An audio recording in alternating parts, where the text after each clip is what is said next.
Welcome. This is our 43rd lesson. You know, it has been basically 1 year ago that we started our series on the book of John. So we're trotting We're just through. steaming through. At a healthy pace.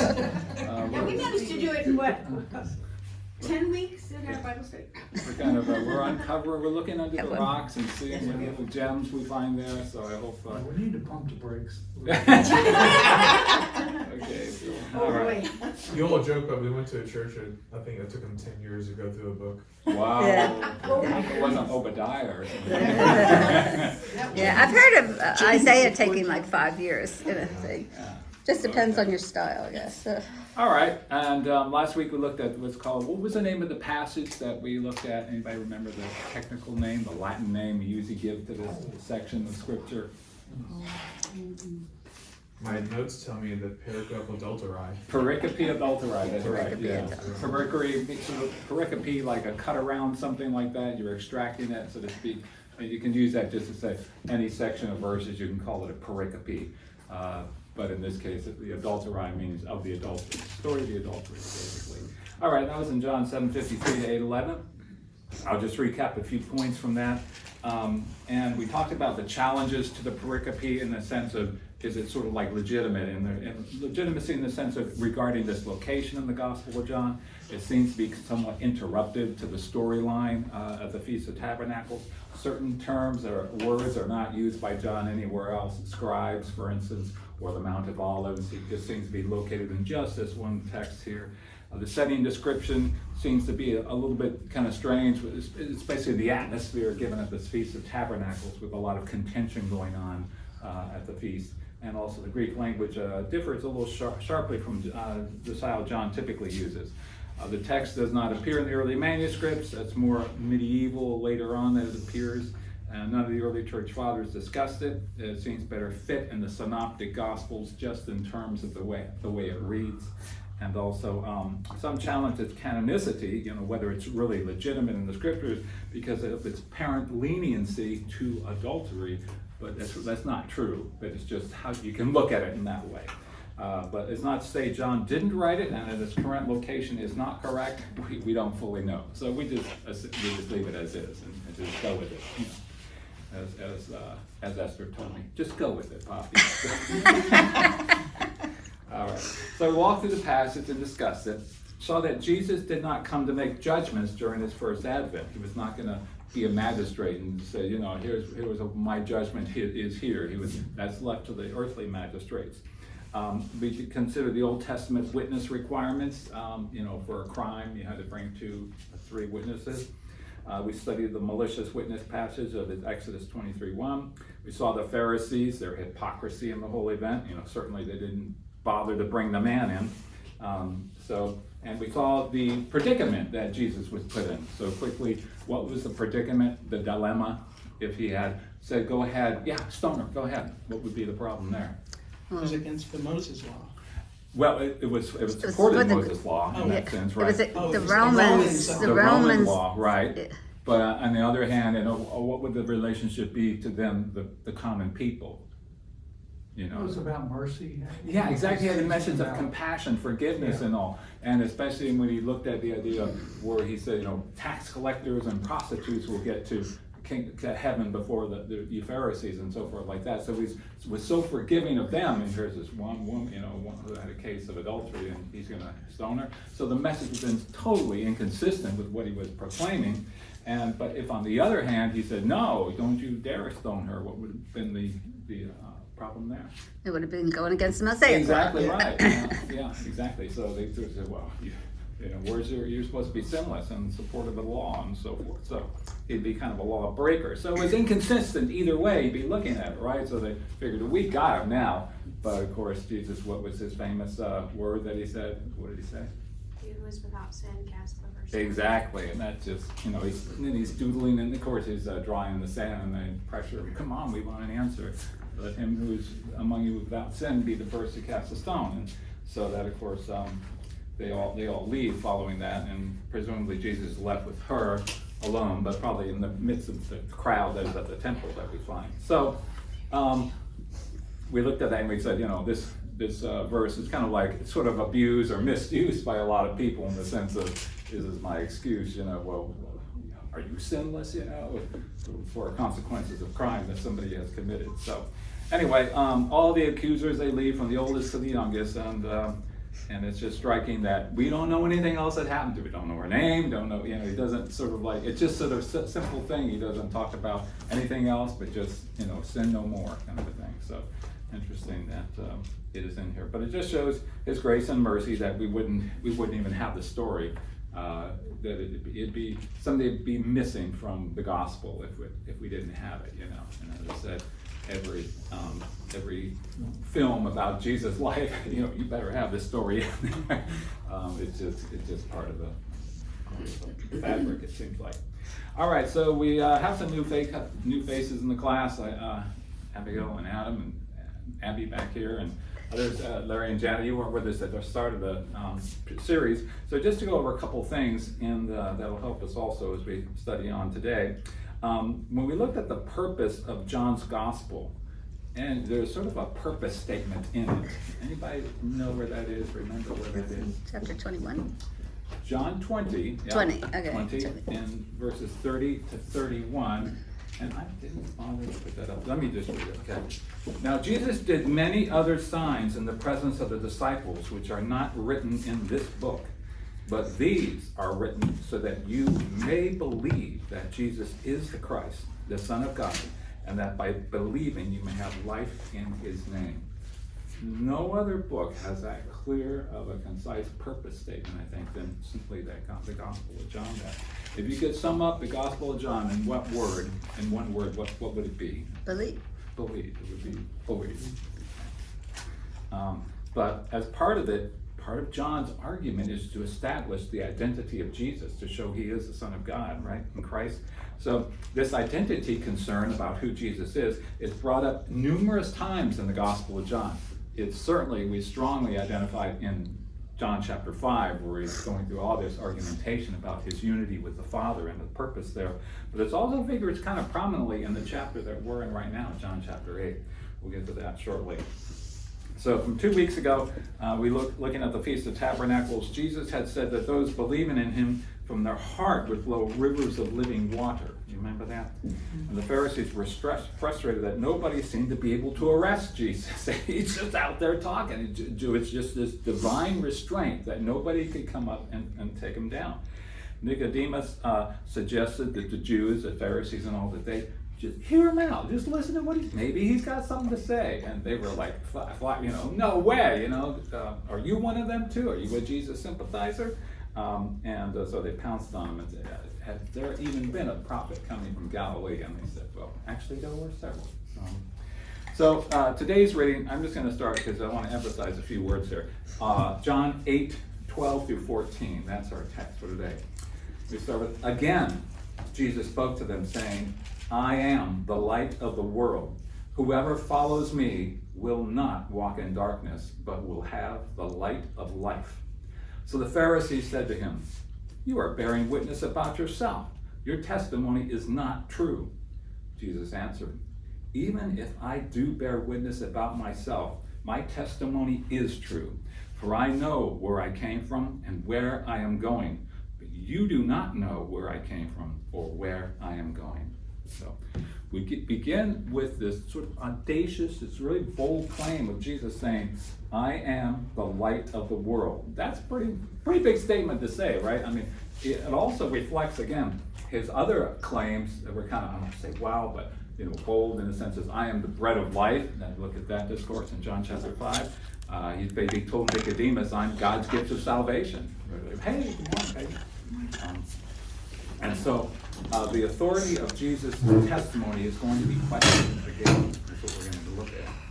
Okay, so start with verse 12. Again, Jesus spoke to them saying, I am the light of the world. Whoever follows me will not walk in darkness, but will have the light of life. Now, we were told, remember in verse 27, as I mentioned before, if anyone thirsts, let him come to me and drink. And this was they had this water ceremony during the Feast of Tabernacles. They would kind of go down to the pool of Siloam. They would fill this big pitcher, and there would be sort of a parade that would go down there and bring it back to the temple and pour it on the altar. So they did this basically, from what I understand, every day. But there was also a section in there where at some point they had a candelabra. So a candelabra would be like the big menorah type thing or something, where they'd have lights. And light was a big part of the Feast of Tabernacles. And there was some day where they would march around with these candles, or have them set up in the midst in the courtyard somewhere and so forth. So it was part and parcel with the feast, not just the water pouring, but also this display of lights. Okay, it just had to do with the light. So there's the connection with the light of the world that I'm getting at. Bless you. So what I'm saying is, if the pericope adulteri is Bless you. were relocated elsewhere, okay, if you snipped it out, okay, and so you basically said we're just going from John 7 straight into 8:12, you sort of get this idea that the backdrop, the idea of being light of the world, is connected with this candelabra ceremony, this idea of all these lights around the place. If we keep the pericope adulteri in there, then you obviously sort of, because it says in the morning, so it's a new day, okay, and it's early in the morning, so the idea of being light of the world is probably associated with the sunlight coming over the horizon. Either way, either it's candelabra or it's the sunshine itself, okay, it doesn't matter, but there's some great light that he is connecting his conversation with, okay. The idea of the word again, and that sort of maybe is a little bit of a tip off, because again sort of like establishes, it's a little bit of a breather. So he's like, okay, I'm going to start this, I'm going to resume here, you might say. And it could be, so I'm saying that could actually be more supportive of having the pericope adulteri in there. All this, we have this break because they bring in this woman, and then once this scene is over, now he goes back to his conversation. Hard to say how that works, but at any rate, that's a possibility. So it says Jesus spoke to them. And we have to say, this is who is the them? Them likely refers to this crowd, maybe again this mass of people, out of towners that are in there for the feast. Now, we won't hear any more about the crowd until John chapter 11. So it's a little ways away. So we've had it all through chapter 7. Remember the business of the crowd and the different groups of people in there. But in this case, once this is over with, we won't hear about any more of a crowd till John chapter 11. Okay, well after Tabernacles. And chapter 7, it says, Jesus cried out. Remember, he said, whoever thirsts, let him come to me and drink. Okay, he said in a loud voice. Here, it doesn't say he cried out, it just says he spoke. So it may be more subdued, maybe not as big of a venue as the other one there. But at any rate, he speaks to them. And in verse 20, a little bit further down, we will find out this occurs in the treasury of the temple as he taught. So John often will tell us where it happened afterwards. It's like, okay, and by the way, this happened here. So that's where he tells us this event, this conversation that he's going to have in John chapter 8 occurs in the treasury of the temple. And it's sort of where people would put their alms, their gifts, and so forth. So it's sort of and it's an open place in the sense, usually they identify what's called the court of women, where anybody can come. But it is just the idea of this is a common shared area, is what he's saying. The first time when you were talking about him crying out in a louder voice, was that so that he did it in the beginning, so he sort of drew a crowd to him, whereas this time he already has a crowd by him? So yeah, I think that's a good way to put it. He's wanting to draw attention, wanting to gather people around him in that first episode there. Right? So, and now it's more of a speaking, so maybe they're now in a listening mode. They're ready to hear and be more attentive to what he's saying. Yeah, good point. So, but at any rate, regardless, we know that within this crowd there was a mixture. I mean, it's in Jerusalem, right? So there's got to be the spies are there. You know, you've got Pharisees and all kinds of people who are going to be intermixed with the crowd and everything, and they want to check him out, see what he's saying anyway. So in chapter 6, we looked at what was called the first of the 7 I ams of Jesus. All right, first of the 7 I am statements. Now the I am statement means it's an I am followed by a predicate noun. I am this, I am that. And we looked at it in John chapter 6 was I am the bread of life. Okay, I am the bread of life. The way that it starts out in the Greek, all of these have ego eimi. That's sort of that's the nature of the Greek statement, ego eimi. They all have what's called the predicate behind it. We will find at the end of chapter 8, we will get there, not today, but he just simply says, I am. It's just simply ego eimi. And that's so that there's a world of difference when you say I am something and you just say I am. I think you'll recognize that all the way back from the Exodus, when Moses, the burning bush, he says, well, who should I tell him send me? And what did he say? I am who I am, okay? That was the word, the message. You can answer I am. It's the idea of what we call it aseity, self-existent, so to speak. There is, you have no dependencies on anything. You just always exist, okay? And that was sort of the idea. And so when he says I am, he's just gonna inflame them and all, and they're just gonna go crazy. But anyway, so we want to get this idea of the 7 I ams out there. And so that's your minor Greek lessons for today. And he says, I am the bread of life. And then the second one we are encountering right now. So what is it, obviously? I am The light of the world. That's our second I am statement. So the other ones are going to be, I am the gate, or the door, okay?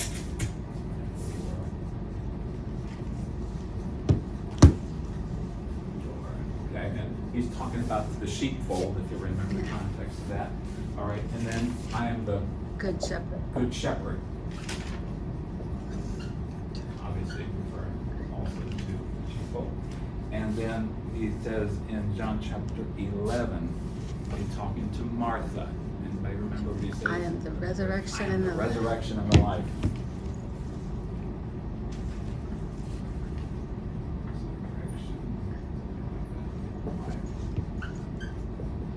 How many got there? 1, 2, 3, 4. Got 3 more. No. Okay, no, I missed one. You got Oh, 5, baby. Okay, all right. And then he says to Philip, I believe it is.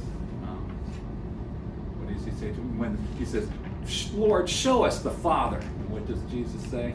If you've seen I me, am. Yeah, you've seen me. you've seen the Father. Yeah, seen I the am- Father, you've seen me. I am the way, way, the truth, and the life, right? No one comes to the Father but through me.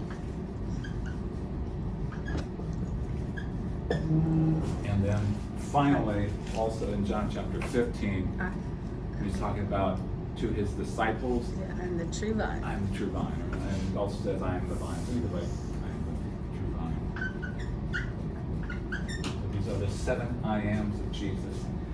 We looked at the structure of the book of John. You may recall, just going over real quick, the first 18 verses of John chapter 1 are called what? Prologue. See, that's right. Okay. And what follows the prologue is this big section, okay, that we have from John, basically chapter 1:19, all the way through chapter 12, and it's where all of the signs. Signs, so are- the book of signs. It's the book of signs, as we call it.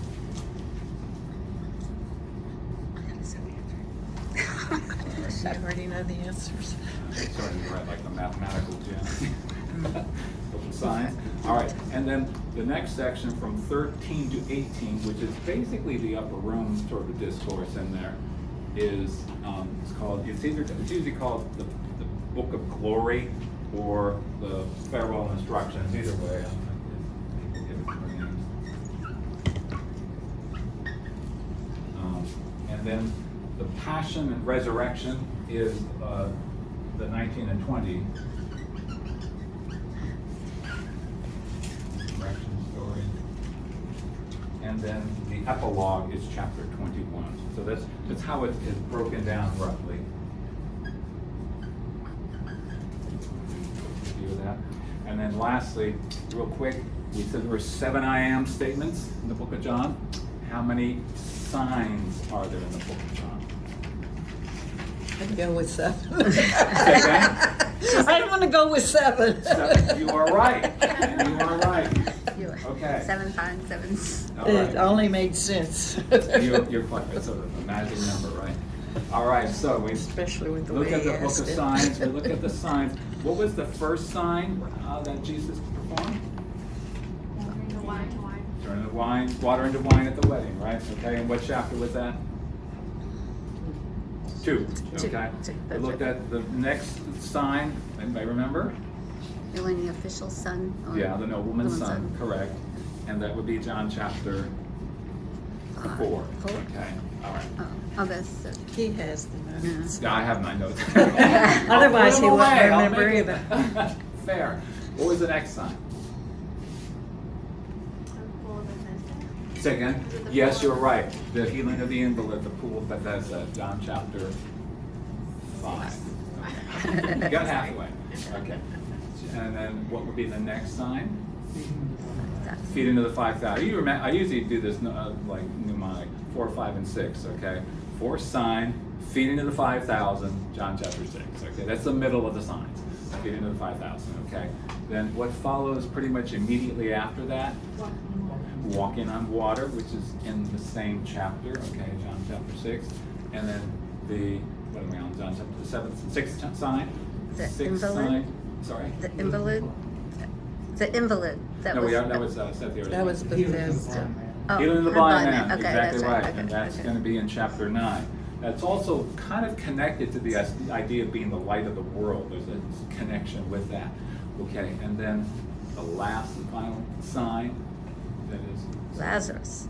Lazarus, raising Lazarus. That doesn't mean these are the only signs that Jesus did, the only miracles in that sense, but they are noted particularly in John chapters, in John's gospel, to drive us to understanding of who Jesus is. Okay? What chapter is I am the gate? I am the gate, 10, I'm the door, yeah. You covered this in October. Yeah, So no, you're we right. Should be able to pull that. Oh, yeah. Well, sometimes you gotta exercise that file cabinet, you know. And that's good to just read the book. Here, Jesus states, I am the light of the world. Now, notice, he's not saying, there's no like, I'm not like a light of the world. He's saying, I am the light of the world. And he also used the definite pronoun there. Definite article, sorry, definite article. It doesn't say I am a light, like there's plenty of other lights you could pick from. I am the light of the world, right? So it's very particular. And who is Jesus the light to? The world, right? The world that we you looked at before, it is cosmos, and the idea that it always mean all persons without exception in every case in John. No, it doesn't. Okay, just think of, for instance, put it up there. Okay, for instance, John chapter 1:10. John 1:10. What does John 1:10 say? He Okay. was in the world, and the world was made through him, yet the world did not know him. Thank you. Okay, so that's okay. We'll start with Peggy. Oh, I'm sorry. That's okay. You're right. Okay, we'll go this way. Okay. Okay. All right. So he was in the world. So when we look at that, the idea that it doesn't say the world was particularly hostile, but it just says it's ignorant of him. It's in darkness is the idea. They don't recognize who he is. But we can see that it is a bit more, the term can mean more hostile in mind. So it says, for instance, in John 7:7. The world cannot hate you, but it hates me because I testify about it that its works are evil. Right, so what does he say? Its works, the world's works are evil. And this was just right before, so, and Jesus is doing this kind of universally. He's saying the world as a whole. Whereas we back up a couple verses in John 7:4, do you remember his brothers were saying to him, they said, go down to the Feast of Tabernacles, go show yourself to the world. Now, in that sense, I think the immediate sense of world there is more like, it's not like go show yourself to the Chinese or something to the Incans. It's more just show yourself to the crowd there, right? In the Jerusalem area there. So that world can have a number of different connotations in it, even in the same chapter here. But John 7:7, the world cannot hate you, but it hates me because I testify that its works are evil. So the inference is obviously the world is in darkness. It's a symbol of evil, sin-loving, God-hating, and ignorant.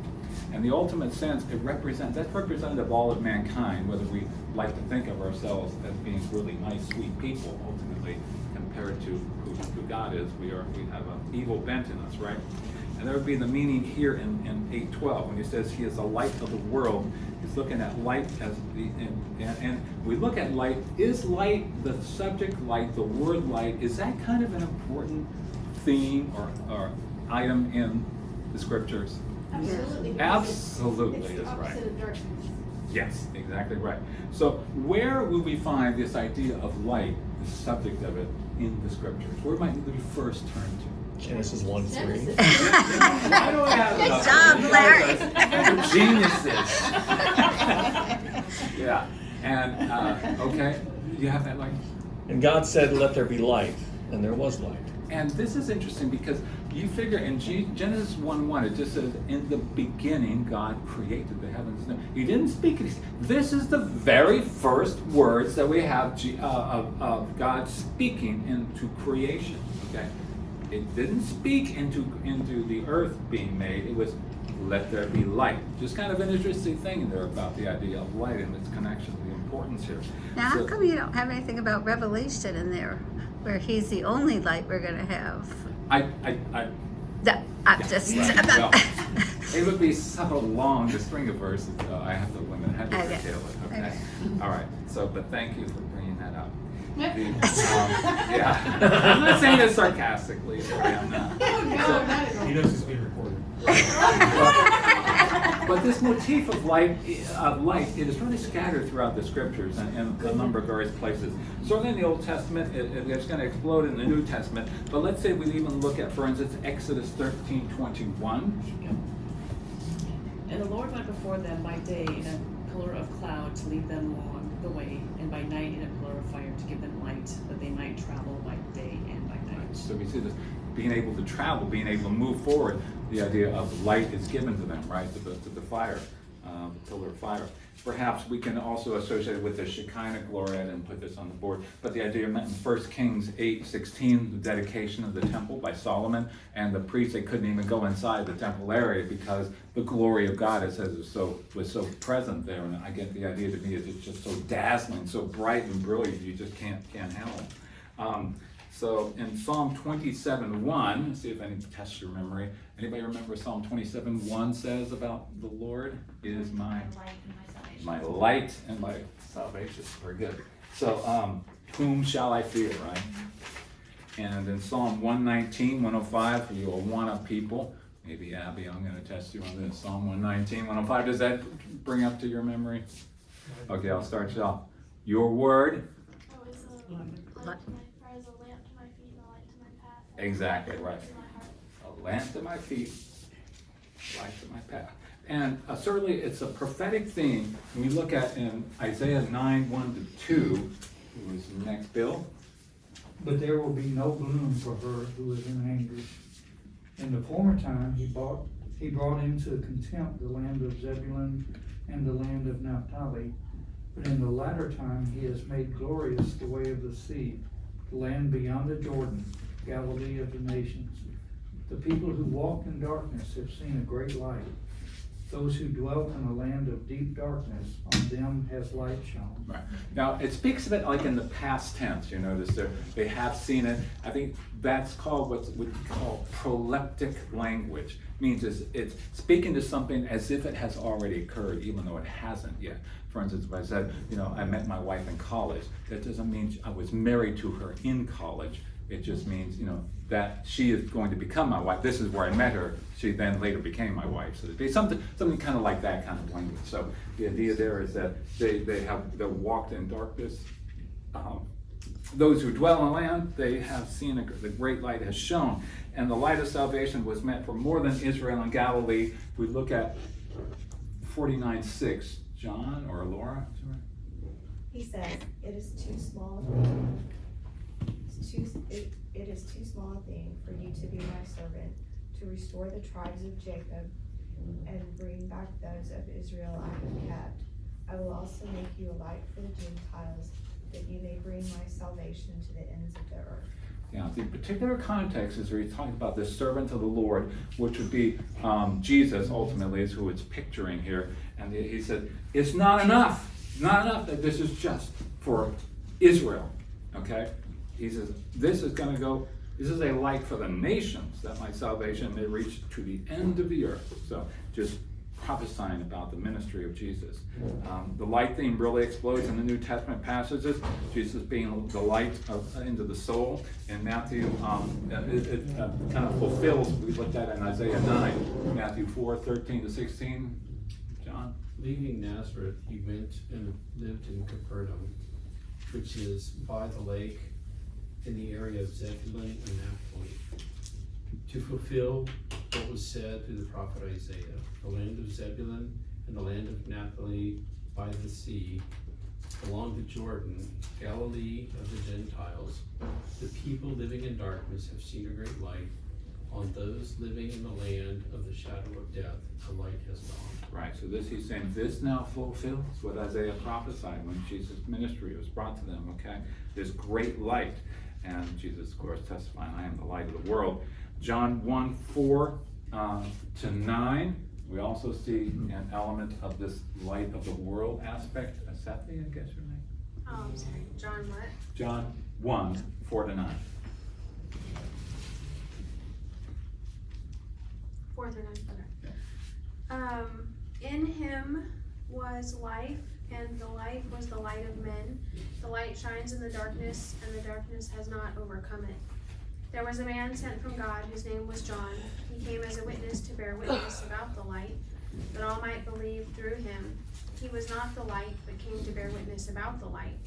The true light, which gives light to everyone, was coming into the world. It's a lot of light. Mentioned like 6 times in there. It seems to be kind of a priority on what this subject is pointing to, and it's talking, of course, about Jesus. Okay. Did you get the point? Okay, John 3, it's a couple more verses. John 3:19-21, Miss Abby. And this is the judgment. The light has come into the world, and the people love the darkness rather than the light, because their works are evil.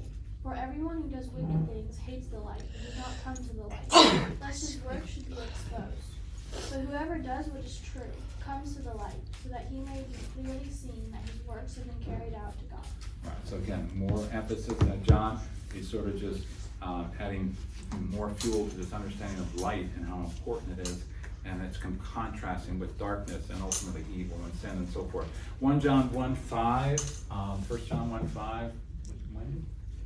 This is the message we have heard from him and proclaim to you, that God is light, and in him is no darkness at all. Looking at the character of God there.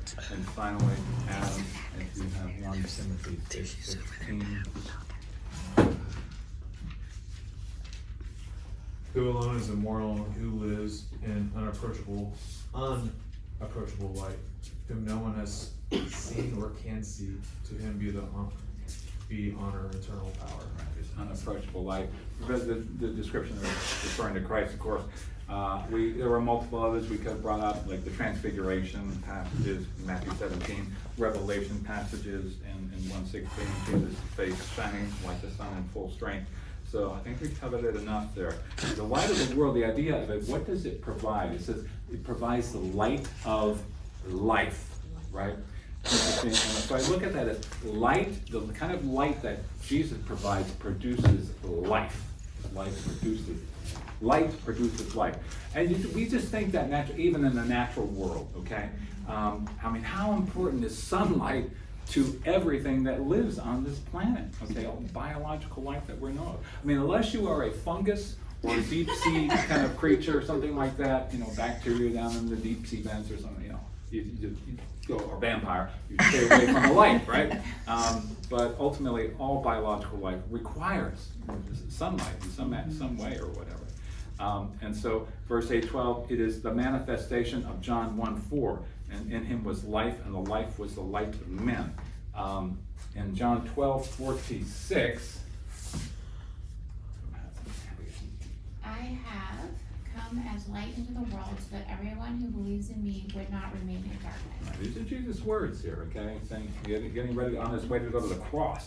I have come into the world as light, so that whoever believes in me may not remain in darkness. Again, we just see this connection between light and believing and so forth in these terms of not remaining in darkness. And the word there, remain, is that same word as abide that we are so familiar with in John chapter 15. And John 12:35, since you're there already, Abigail, just go ahead and read 35-36. I was there. Oh, I'm sorry. That's okay. Go next. Did you say 35-36? Yeah. Jesus answered, the light will be with you only a little longer. Walk while you have the light, so that darkness doesn't overtake you. The one who walks in darkness doesn't know where he's going. While you have the light, believe in the light so that you may become children of light. And become sons of light or children of light, right? So again, this idea, it's just, John is just pounding this idea into us. And the idea of walking, when you say walk in the light, for instance, walk while you have the light. And the one who walks walks in darkness, doesn't know where he's going. Walking and following, we've got this aspect, they kind of work together. If you're gonna walk with Jesus, you're following him is what the whole intent is. And to walk in darkness is to live in it, to remain in it. The light theme, one more time, Cheryl, 1 Peter 2:9. But you are a chosen race, a royal priesthood, a holy nation, a people for his own possession, that you may proclaim the excellencies of him who called you out of the darkness into his marvelous light. Right, so I don't want to beat a dead horse here, but the idea is just to reemphasize that it is really just scattered throughout the New Testament, and even ourselves. What did Jesus say? He tells us we are Light of the the world. light of the world. Interesting, isn't it, when you come down to that point? We are But not light. until we have accepted Jesus as our Lord and Savior. Yes. And that is also why in verse 8 that it says that the world doesn't hate you, they hate me, Yeah. and that they're going to hate us once we accept Right. Jesus into our life. That's right. Right. But regardless, we are still the light of the world. And so it is important that we shine Jesus through us, right? It can't be something that's self-generated. That's kind of the point of it. And when we look at this, who it says, whoever follows me, is that what we read? More correctly, the one following me. Maybe it's the first two. Sorry. 8:12. What does 8:12 say? I am the light of the world. Whoever follows me will not walk in darkness, but will have the light of life. Whoever follows him. It says more correctly, again, looking at the Greek, the tense language, it says the one following me. Okay, it's not just who follows me, the one following. It's an active, ongoing kind of a thing, okay? It's that present participle description. And it says will not walk in darkness. So we look at the idea of not walking in darkness, we're looking at basically salvation, but it's beyond salvation as well, ultimately. We look at those two particular important words, salvation and sanctification. Are they different? Are they talking about different things? Yes. What's kind of the difference? Sanctification happens after you were saved. Yeah. And it's basically It's a process, right? Yeah. What about salvation? It's one and done. It's an event type thing, right? So they're two different things, but they're not unrelated, but they certainly are not the same thing. And we want to make sure that distinction. Following Jesus is not simply meeting Jesus on the way, having a conversation, and then just splitting and going a different way, right? We'll then be going in opposite directions. We do have to understand that salvation and sanctification are different. And so when we talk about when you are saved, the idea is you also follow. That's, but there are different. We don't practice a work salvation, which means our salvation depends on our sanctification. Important distinction there. Okay. He says, whoever follows me. And the parallelism idea, there's the bread of life discourse. It's the idea, whoever follows me. That's the same one as we talks about the one eating my flesh and drinking my blood has eternal life, and I will raise him up at the last day. Did I just read? No, I did not. Okay. And then in John, so the literal translation is, okay, the one eating my flesh and drinking my blood abides in me, and I in him. Now, Jesus, in John chapter 6, Jesus sort of he made a point, and then he made the counterpoint. In other words, he said, if you drink my blood, eat my flesh, so to speak, you will be saved. Let's just summarize it like that. And then he also said, if you do not drink my blood, eat my flesh, you will not be saved. That's what he said it both ways, the positive and the negative. He only states the positive in here, the idea of whoever follows me walks in the light. He doesn't say, if you don't follow me, you will walk. You can still walk in the light. It just sort of simplifies it. I think it's understandable to us, though, if we think about it just naturally. If you follow Jesus, if you walk in the light, you are saved. It's pretty much clear that if you choose not to follow him, you are not saved. That's just it's unsaid, but I think it's understood in there is what I'm getting at. Okay. the one following, if one is not following, being a disciple, maybe they should ask whether they've truly come to the light. And it's interesting that in the Bread of Life discourse, there was a lot of conversation about what he was saying in there. It goes on for, the whole chapter. Here it's very short. I am the light of the world. And when the Pharisees, they hear it, there's no more conversation about the idea, the concept of the light of the world. Okay? They don't argue with the point. They argue over the technicality of his legitimacy, saying it. Okay? Sort of interesting there.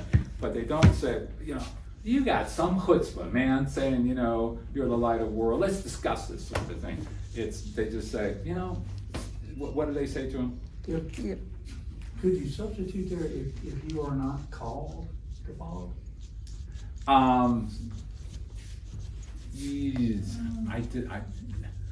I'm really in a train wreck right now about that. I couldn't tell you. I have to think about what you're saying there in light, because I don't want to misstate something there. Let me think about, if you are called, because there's different callings, so to speak.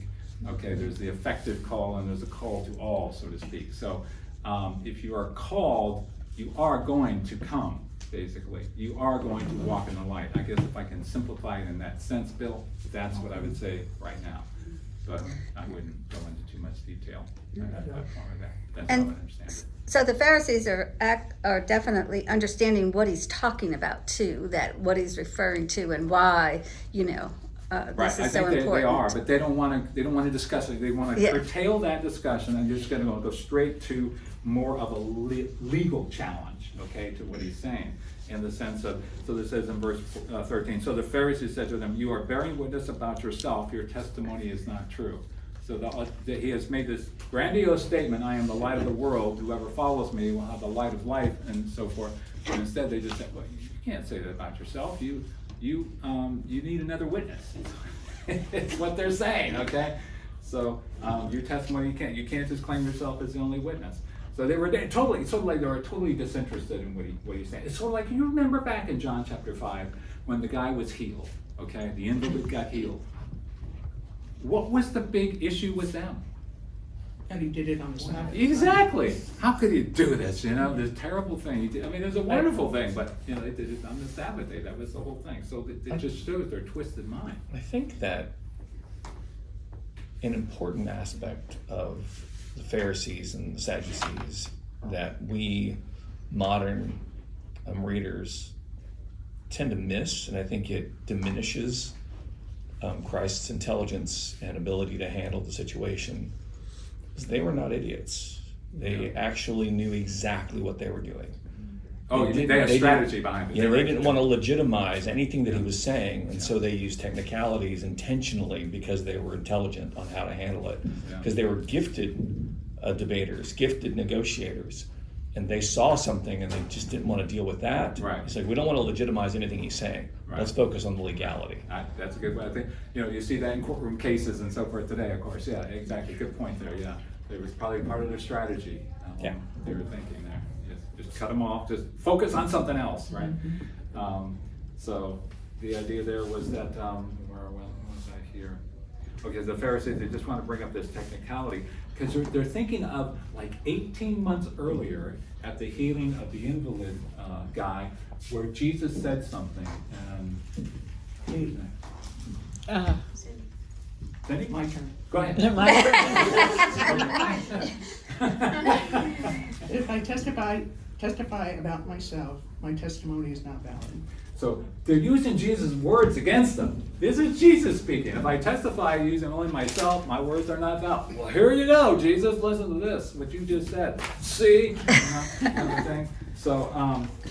But they're returning to like requiring criteria of 2 witnesses, and technically, it really had to do with being charged with crime when you get down to it. I think it just kind of morphed into, well, if you want to make a statement about yourself, you want to say something grandiose like that, you need some witnesses to back that up, right? So Pharisees were just looking for an excuse to reject the claim. Their thoughts are that Jesus has no one here with proper credentials to second the claim, okay? So Jesus answered in verse 14, even if I do bear witness about myself, my testimony is true, For I know where I came from and where I am going, but you do not know where I came from or where I am going. So Jesus had already addressed this issue back in John chapter 5. Okay, if you remember back in November, we were talking about this, and in that discussion in John chapter 5, we went over what is called the fivefold witness of Jesus. Okay, in John chapter 5. Anybody remember that name? Fivefold witness? Man, I'm a terrible teacher. Okay. No, we did. I remember you saying that. We could probably name fivefold them. witness. So I if we wasn't go, here. let's see. Cindy, since you're there, are you still there? I'm still here too. Okay. I can Peggy, read. go ahead and read 532 to 40, and we're going to go through the fivefold witnesses when John. There is another who bears witness about me, and I know that the testimony that he bears about me is true. You sent to John, and he has borne witness to the truth. Stop there. Okay. So that's John the Baptist. John the Baptist. Go ahead and keep Okay. reading. Not that the testimony that I receive is from man, but I say these things so that you may be saved. He was a burning and shining lamp, and you were willing to rejoice for a while in his light. But the testimony that I have is greater than that of John, for the works that the Father has given me to accomplish, the very works that I am doing, bear witness about me. Stop. What's the second witness? His works. The works. Okay. Miracles. Please continue. That the Father has sent me, and the Father who sent me has himself borne witness about me. Stop. Father. Number 3. The Father, right? Mhm. Okay. Continue. His voice you have never heard, his form you have never seen, and you do not have his word abiding in you, for you do not believe the one whom he has sent. You search the scriptures because you think that in them you have eternal life, and it is they that bear witness about me. The Number scriptures. 4. The scriptures. Go ahead. Yet you refuse to come to me that you may have life. Okay. Jump down to 45 and 47. Do not think that I will accuse you to the Father. There is one who accuses you, Moses, on whom you have set your hope. For if you believed Moses, you would believe me, for he wrote of me. All right. That's number 5. Okay. Moses. And you can finish that last verse there. But if you finish- But if you do not believe his writings, how will you believe my words? Right. So there's 5 witnesses that Jesus appeals to, and they didn't bring that up. They just brought up, the statement, if I don't have a second witness, then it's invalid. So Jesus now tells them his testimony is still valid. It doesn't go back to these fivefold witness, but his reasons are sort of challenging to us, the logic of what Jesus is doing. Because he says, on the basis of I know where I came from and where I'm going. For anybody else, it would seem like this is irrelevant, what you're saying here. Okay, so for instance, if I'm in a court of law and I'm being charged with something, and I said, I'm the light of the world or whatever, it's being charged for a crime, and I said, well, it's because I came from California and I'm going to Tennessee. I mean, does that make any sense to you? It just seems a little irrelevant, right? But the point is, I think it's supposed to, but suppose I had done some undeniably miraculous works, and I said, well, it's because I am from Mars and I'm going back to Mars, okay? Now, I can't particularly necessarily prove my Martianness, but the explanation, it might fly in San Francisco. It wouldn't fly in Buda, right? So the point is there that it seems kind of a strange thing to sort of use as your means of defending yourself. And I guess it's sort of using a logic in the sense of he's claiming he knows where he's going. He knows he is divine. He knows he comes from the Father and he's going back to the Father.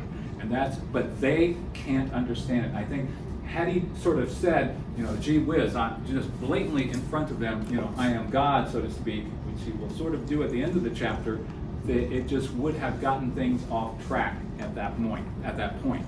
He just wanted to focus on a very true statement. They would not comprehend it well enough, but this is the truth, because he's basically saying, I am the vine and I am the truth. I guess you could kind of sum it up in that, in a roundabout way. Yes? Who else in history, I was just thinking about that, who made that claim? Anything like I am the light, or I'm, because you're kind of setting yourself up for failure. Yeah, you're right there, Bill. But Yeah. I mean, what came to mind when I first saw that was like Muhammad Ali. I'm the greatest. Yeah, right. And he was until somebody beat him. Right. On the goat, right? Yeah. It's the greatest of all time. Yeah. Did emperors do that? Well, for sure, I think the Caesars and so forth, they wanted to worship that god. They obviously knew they weren't. They may have been self-deluded in some ways, but they had the power to exercise and coerce and force people to treat him as if he was some kind of deity. They obviously were not, and it just, and everybody else knew it. You know, they couldn't do miracles in the sense of things. They were just like humans, I think. But you're right. For you to make a claim like that, and you have to be nuts to really believe in something like that. And if you're married, somebody will set you straight through. Yeah. Well, it goes back to John 1, when, Jesus was the Word, and the Word was with God, and the Word was God, and, through everything was created through him and his words and that kind of thing. Yeah. And he had given them sufficient information. If they had desired to know who he was, they would have checked out everything as far as his credentials in terms of being of the line of David, being born in Bethlehem and all. They just didn't care. They didn't want that to be the case. They would do anything to prevent it from being the case. And they just identify that. You won't check things out enough to know for sure because you don't want to. So I'm telling you the truth. Basically, he's referring back to his divinity without blatantly sort of saying it in a sense.